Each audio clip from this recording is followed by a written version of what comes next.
तो हम पढ़ाई लिखाई हम भी दिल्ली में करते हैं, जामिया एक यूनिवर्सिटी है। अच्छा। अभी पत्रकारिता नए नए पत्रकार हैं और कर रहे हैं, बस ईमानदारी से करने की कोशिश कर रहे हैं, सीख रहे हैं। तो बिहार का चुनाव था। हाँ, हम भी इसीलिए यहाँ पे आए थे क्योंकि ऑब्जर्व करने आए थे। हाँ, ऑब्जर्व करने, क्योंकि मीडिया, हम दिल्ली में बैठे हैं, अभी बिहार में क्या हो रहा है हमें नहीं पता उतना। बिल्कुल। हमारे पास जो न्यूज आती है हम वही देखते हैं कि कितनी झूठ जा रही, कितनी सही जा रही, हम तो वही मानने जो फिल्टर करके सजा बजा के आ जाती है वही देखने को मिलता है। वही चीजें हम पटना में देखने आए थे पास से कि कैसा चल रहा है यहाँ पे, क्या जो चीजें हम देखते हैं क्या वो सच में यहाँ पे है। फिर यहाँ पे कई लोग गाँव में गए, बात भी किया लोगों से। कहाँ कहाँ गई है? अभी तो आरा गए थे हम। आरा गई थी? कल ही तो भी आए। आरा जिला घर बा तो कहे बात का डर बा, एक नारा रहता है। खैर फिर तब वहाँ भी मैंने यही सुना कि न्यूज जो दिखाई देती है उनको पता नहीं होता। वहाँ लोगों से आपने बातचीत की? हाँ। तो लोगों ने क्या कुछ कहा? कैसा लगा आपको आरा? मतलब वहाँ के लोगों का, ग्रामीण क्षेत्र में गई थी आप? अच्छा लगा क्योंकि लोग तो बहुत अच्छे लोग हैं। अच्छे हैं यहाँ के। हाँ। पानी तुरंत पिलाते हैं, बैठाते हैं, रास्ता अगर भूल गए तो दूर तक चल के बताते हैं। हाँ। ये सब यहाँ के लोगों में बहुत अच्छा है, फ्रेंडली है, हैबिचुअल है। लेकिन उनके हालात कैसे हैं? मेरा इंटरेस्ट इसमें है। हालात तो मतलब एक तो उनके पास उतना टेक्नोलॉजी भी गांव में नहीं है यहाँ पे, टेक्निकली उतना स्ट्रांग है। हाँ, क्योंकि उनको चीजें जो दिख रही सामने से मीडिया में वही वो मान लेते हैं। उनको नहीं पता कि ये झूठ है या सच, उनको नहीं फर्क पड़ता क्योंकि उनको पता ही नहीं चीजें ना। उनको ये बात सही नहीं कि क्या कहते हैं कि तय ही नहीं कर पाते हैं कि क्या क्या हमें चाहिए। उन्हें अपने अधिकारों के बारे में, बहुत सारी चीजों के बारे में पता नहीं होता। ये पता भी नहीं। और एक चीज ये कि वो जो हम न्यूज उनके पास भेज रहे हैं उनको ये भी नहीं पता कि झूठ है कि सच है। अभी उनको डिफरेंट नहीं कर पा रहे कि सच है कि झूठ है न्यूज में। ये बात है। अब न्यूज पे बात करें, नेताओं पे बात मैं चाह रहा हूँ कि हो।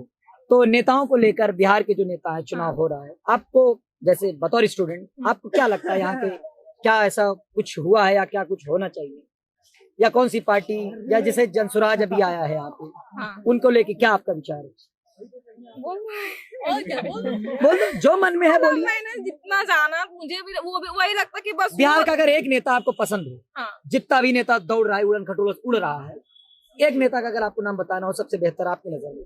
तेजस्वी यादव। चलिए, ये सभी का यहाँ पर बहुतायत लोगों ने, इन्होंने तेजस्वी यादव का नाम लिया, लोगों ने ताली बजाई।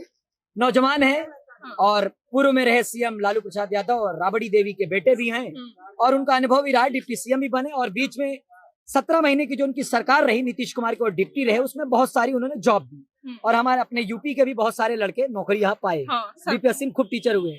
मैं इलाहाबाद विश्वविद्यालय में था उस टाइम, सब लड़के कहें बीपीएससी फार्म भरे हैं और यूपी में नौकरी नहीं मिल रही, कहें तेजस्वी की देन है कि हम लोग चलो भैया रोजगार पा गए, है ना। हाँ, ये तो गाँव में काफी टीचर जो अपने यहाँ के हैं वो बिहार टीचर, इलाहाबाद यूनिवर्सिटी से बहुत सारे लड़के एकदम थक गए थे पढ़ाई करते करते, उस बीपीएससी में सेट हो गए थे। बिहार में काफी लोग सेट हुए टीचर। लेकिन ये बिहारियों का नुकसान हुआ, उनको ऐसा करना था कि बिहार के लोगों को ही जॉब मिलती, क्योंकि ऑलरेडी बिहार में बहुत सारे स्टूडेंटों को नहीं मिला है ना, ऐसा होना था, क्योंकि जब वहां से आएंगे कंपटीशन बढ़ेगा। खैर, ये मेरी अपनी राय है, नीति नियंता का अपना प्रोसेस होता है और भारत है वसुधैव कुटुंबकम में पूरी दुनिया को परिवार मानता है, तो हम यूपी और बिहार में क्यों अलग करें, है ना।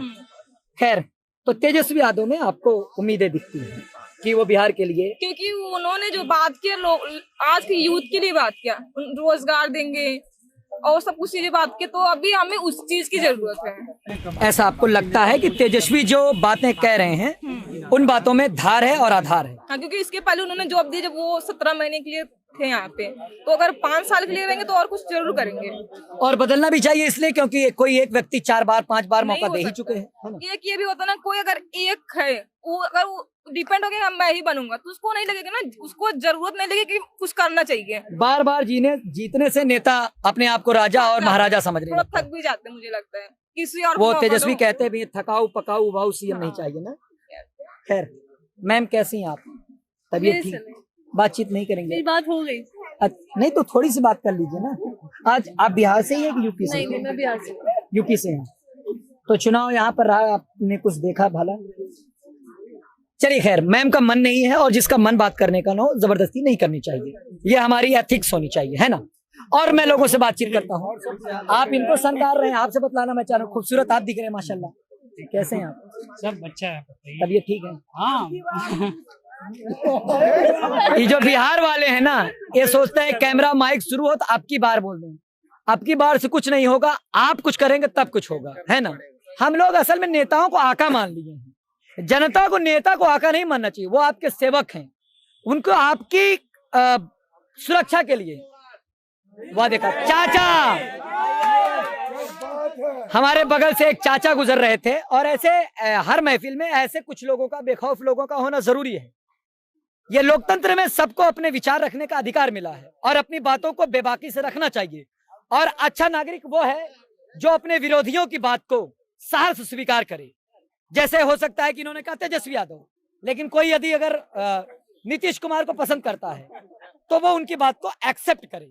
क्यों? क्योंकि हर व्यक्ति का अपना अधिकार है, हर व्यक्ति की अपनी पसंद है और उसको उसकी पसंद को एक्सेप्ट करना चाहिए, एक्सेप्टेंस होनी चाहिए। खैर,